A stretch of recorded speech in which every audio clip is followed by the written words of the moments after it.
some bunnies with a bazooka dunk. Way downtown. Bang! Bang! Mama, there goes that man. Speaking of bad people who happen to wrestle, Hulk Hogan. Hulk Hogan died last week. Terry Hulk Hogan Bollea.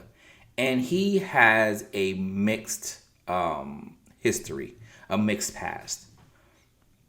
Growing up in the South, Hulk Hogan was not my guy. He's never been my guy. In the South, in that territory, it was the NWA until the mid-90s, okay? So being a Hulk Hogan fan, you knew who he was because of just the branding and the WWE. So you were aware of them if you liked wrestling because you would buy wrestling magazines or whatever, or you would have your parents, in my case, buy them for you. But you never really saw them on TV until the early to mid-90s. It was NWA, WCW, that's who you saw, right? So Hogan, as a kid, was never my guy. The Four Horsemen, Ric Flair, Sting, Luger, those were my people. But when Hulk Hogan came into my purview, when I would watch WWE, I recognized, the character, that he's a big deal. I never thought Hogan was cool.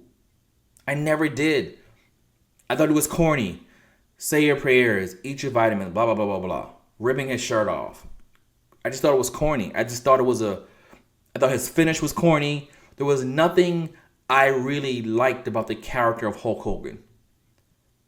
Speaking of races who wrestle, I liked the Ultimate Warrior better because I thought he was a better wrestler. In retrospect, he somehow was a worse wrestler than Hulk Hogan. That seems hard to believe. But I was never into Hogan. I felt Macho Man was a better character than him. There were so many better wrestlers and characters in WWE than Hulk Hogan. But Vince McMahon and him knew what, Americans love. They love America. They love waving the flag all the time. They love that stuff because wrestling a lot the South is responsible really for a large amount of people really liking wrestling, and people in the South are super patriotic. So yeah, you wave a flag and you're going to get people. It was a corny gimmick. His leg drop was corny. His muscle up was kind of corny, There are so many people, so many wrestlers in his era that were better than him, either in the ring and even on the mic. It's amazing that he was able to catch lightning in a bottle and become who he was.